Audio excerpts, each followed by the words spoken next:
First of all, I want to thank you for coming to Chicago State University to tell us your story. Would you like to introduce yourself?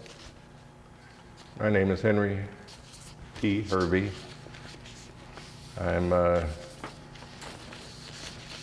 Should say I'm a Chicago resident. However, I was born in New Orleans, but I've lived in Chicago since I was 6 months old. Went to school here, and I'm presently resident in Hyde Park area. Okay. Can you tell us your family life during the 1940s or 30s and the 40s? Well, I grew up in Morgan Park, which is not too far from here. And as you know, that's a pretty isolated area, so that from the time I was in grammar school until I went to high school, I didn't get to see much of the city. The neighborhood that I lived in was, during the Depression, was practically everything below middle class because things were pretty rough back in the 30s. And I went to shoot school from 4th grade until I graduated, and then I went to Morgan Park High School. That was, I think, when I first had an understanding of the racial problems that existed, because shoot school was all black, the neighborhood was pretty much all black, but Morgan Park High School was practically all white. And my class that came there in 1936 probably brought the largest number of, we were colored then, colored students to Morgan Park, and they decided that they didn't want that many in the school, and they objected and actually went on a boycott, closed the school down. The mayor at that time, Mayor Ed Kelly, eventually convinced them that all students had to go to school. So after about a week or 10 days or so, school was open. But our experience there was limited because we didn't have anyone on the baseball teams, football teams, basketball. I think I was probably one of the few that participated in extracurricular activities because I played in the orchestra for 4 years.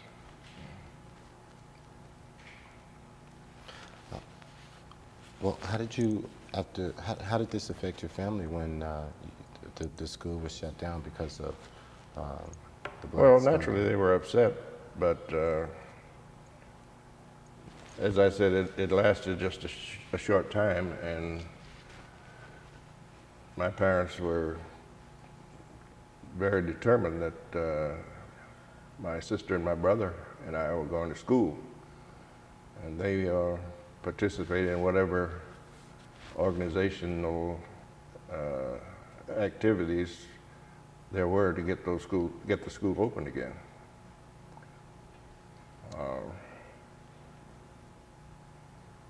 That's about all I can remember of that particular episode.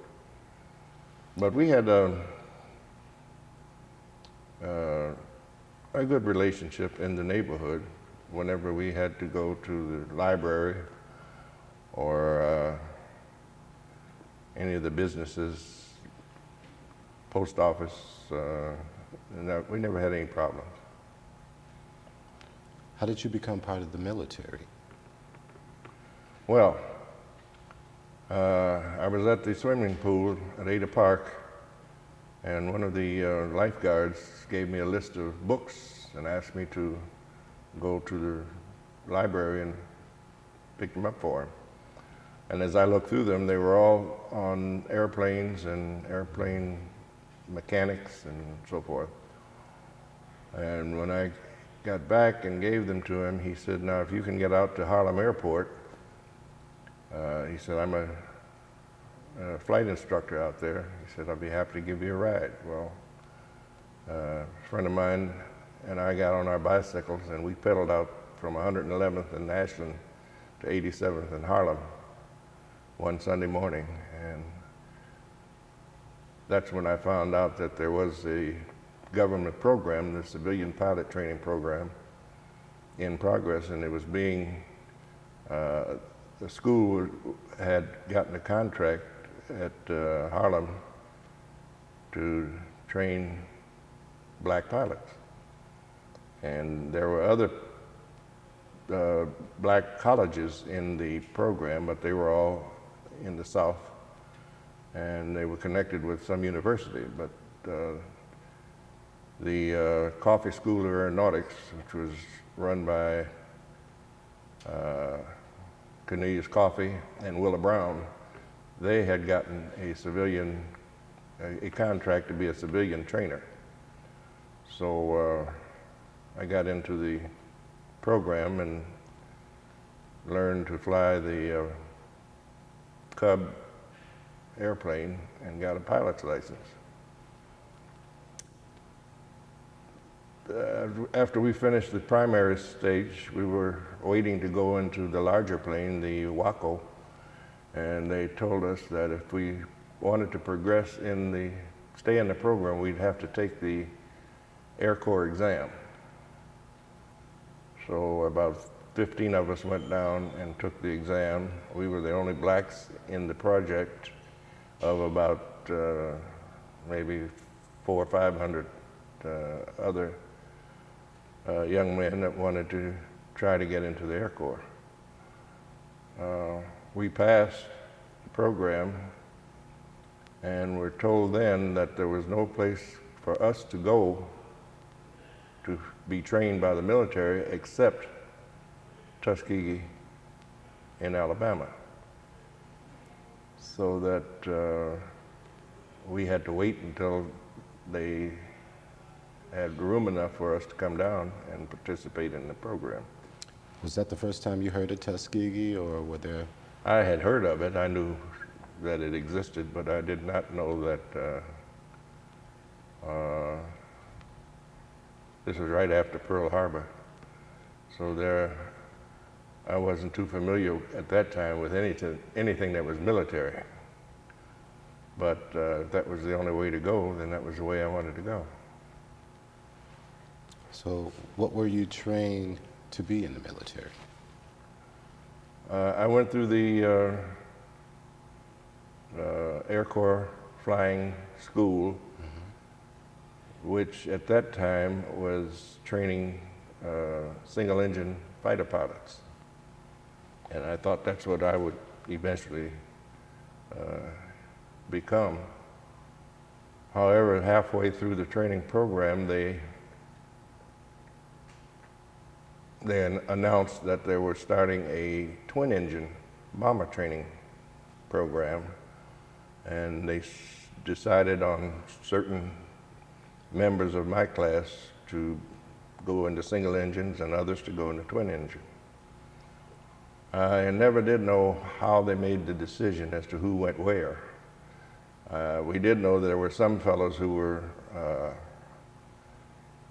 larger and would have difficulty getting in the small fighter planes. But I think at the time they let them go through the program, they already knew that they were going to be bomber training. So they were building up to this bomber unit even before I got to Tuskegee. But I ended up in the bomber training pilot twin engine program, and when we finished basic, we went into advanced, but the single engines went into a single engine aircraft trainer. We went into a twin engine trainer. Was there a moral problem on the base during your training period? A moral problem? Well, yes. There had always been a problem between the civilians in the town of Tuskegee and the base personnel, the colored base personnel.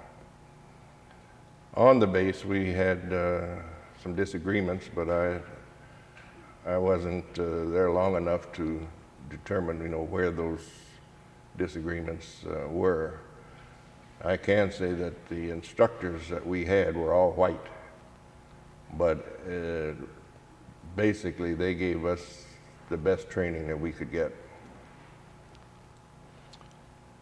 Were there some in your class who didn't graduate? Did everybody pass the training? Oh, no. No, I believe we started off in pre-flight with 54 cadets. And for various reasons, some physical reasons, we had one of our cadets was killed after he had soloed. And then we had others who decided on their own that they thought they wanted to fly, but they didn't. So I think the class graduated with about, out of the 54, I believe we graduated 42. When you completed your basic training, to what unit were you assigned?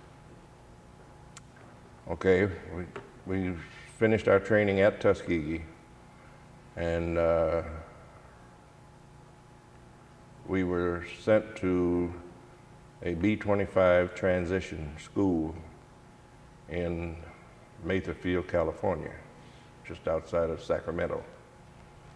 And there we had, we were in a class that had about 800 brand new pilots to be trained in the B-25 aircraft.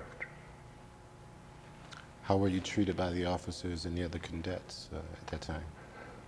Well, here again, this is my first assignment outside of Tuskegee, where we came in contact with white pilots. Basically, we got along pretty well with them. In fact, the first class of twin-engine pilots from Tuskegee went to Matherfield in November of '43.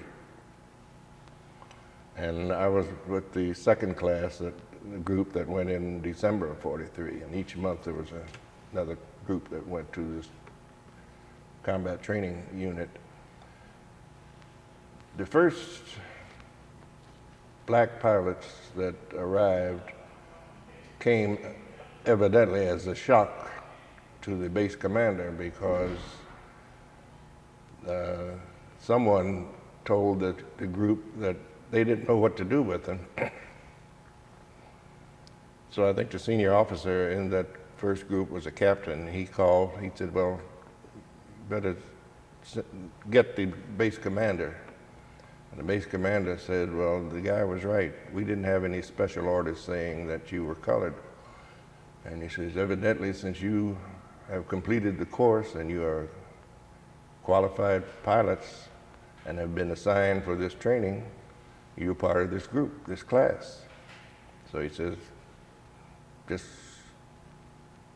follow the regulations and good luck to you. And that was all he said. So they went out and spread all over the base, found quarters for themselves, and after about 3 weeks, the word had gotten out that they were mixing blacks and whites, and a general from Texas came up and said, no, this is not the way it's going to be done. And he put all of the black pilots in one barracks and ordered them to set up a separate table in the officers' mess, and said that we would have classes together with the whites, but when it came to flying, we would have our own squadron, our own instructors, and we would not fly with them. Well, this went on for about a month.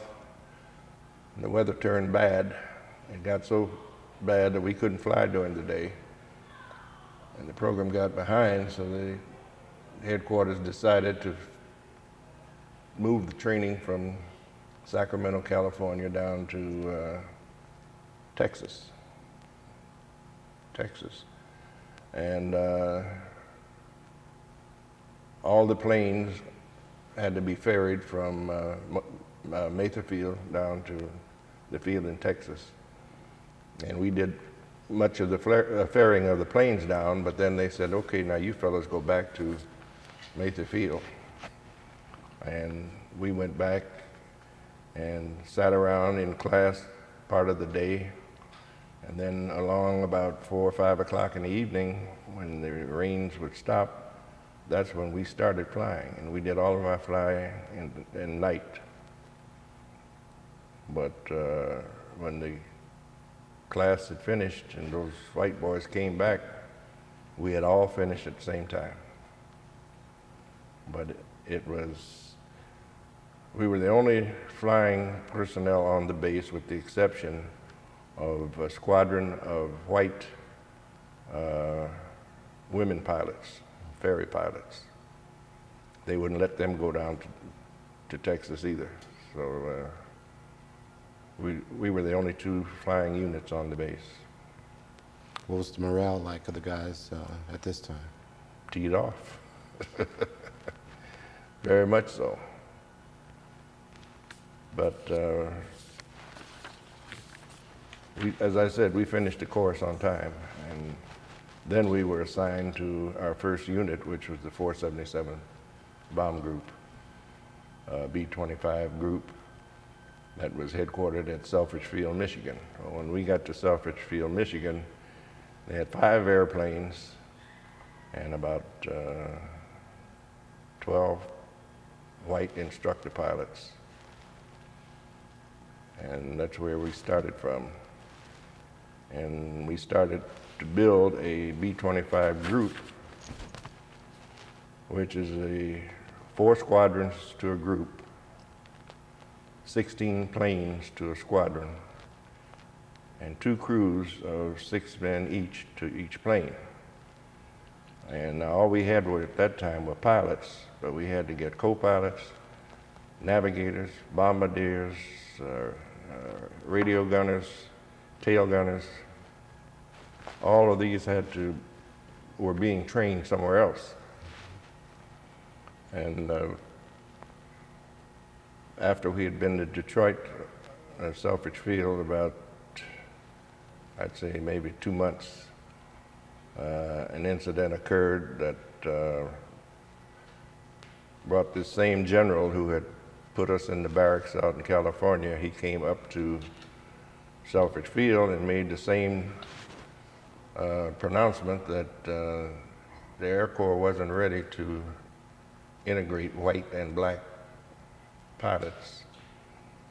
I think he said that the government has made you an officer, but you are not a gentleman, and we will not let you associate with other gentlemen, with gentlemen, you know. So we were shipped out of Selfridge.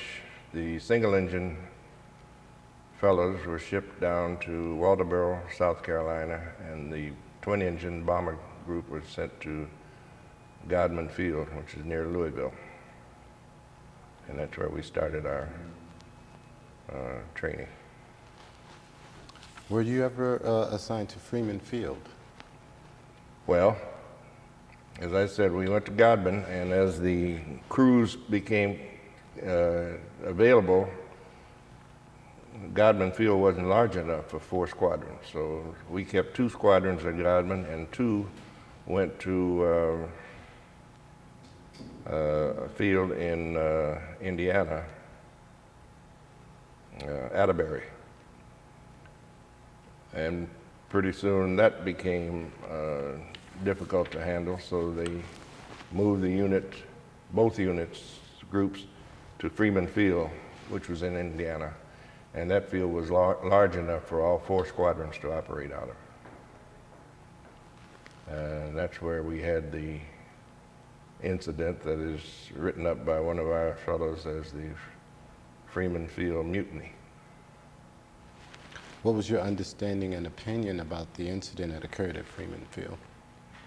Well, obviously it was ridiculous. It had no merit. It was against Army regulations, but the base commander was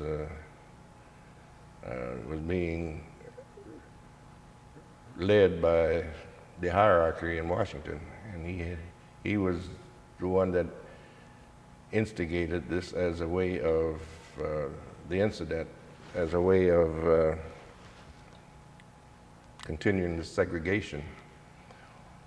And what he did was to designate all officers who were connected with the training program as trainees, and any other officers as base personnel. And of course, the existing officers club was available to base personnel, but not to trainee officers. And the rejection of his order was what caused the mutiny, after he issued a directive that all officers would be in the training, all officers in the training squadrons would be allowed to enter only certain buildings. And one of those buildings was designated as Officers Club number 2. Well, we decided we were not going to use that number 2 club. And it so happened that when the incident took place, my squadron was sent from the base down to Walterboro, where the gunnery stations were on Myrtle Beach. So my whole flight flew from Indiana down to South Carolina, and we were there for 2 weeks. And it was during that 2-week period that this incident took place. So I was not actually on the base when it happened. We came back and found out that they had arrested 103 officers and had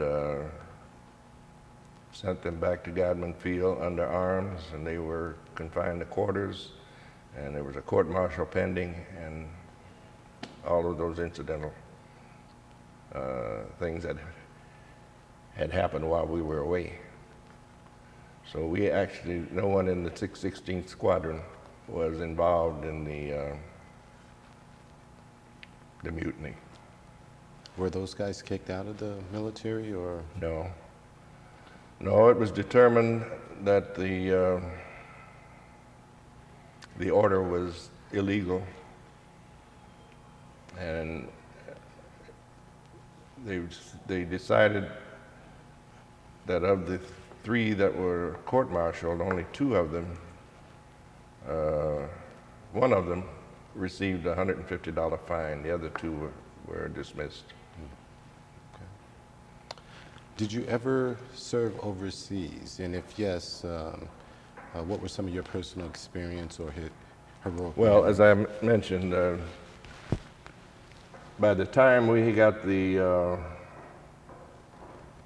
477th Bomb Group ready to go to combat, we had a port of embarkation date of June the 1st, 1945, and we were going to Europe.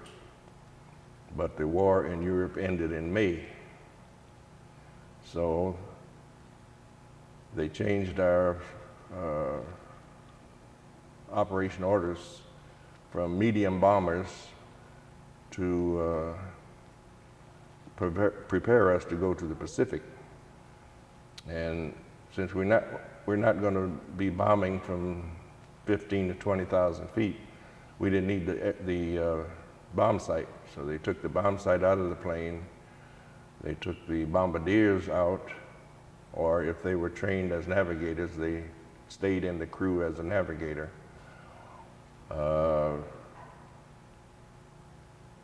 We started flying low-level missions here in the States, and as I said, we went down to Myrtle Beach for gunnery, and it was when we came back that we found out that our next port of embarkation date was September the 1st. Well, they dropped the bomb in August, so the 477 didn't go to combat. Since the war was over, they combined the 477 bomb group. They reduced it from 4 squadrons down to 2, and then they brought in the 99th fighter unit who had been overseas and attached that to the bomb group and called it the 477th Composite Group.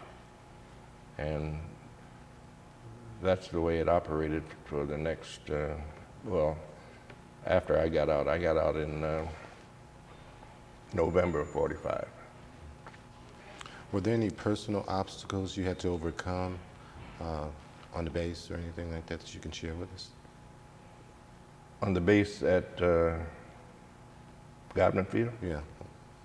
No, we had, once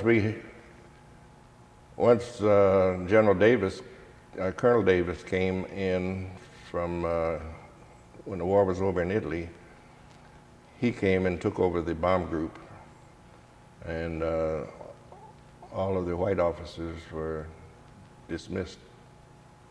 So from that day on, we just had a very good operation at Godman Field, waiting to go to the combat in the Pacific. Do you think that you or your commanding officers were aware that the performance of our soldiers, how it would affect the civil rights? Well, how it would affect civil rights? How it might affect the civil rights? I don't think at that time we had any specific plans to do that, but I'm sure that we all felt that having proved that we were able to be competitive with whites at any job that the Air Corps had given us, that we certainly felt that when we went back to the workforce that we would not have to start from the bottom again. But that wasn't true. I think the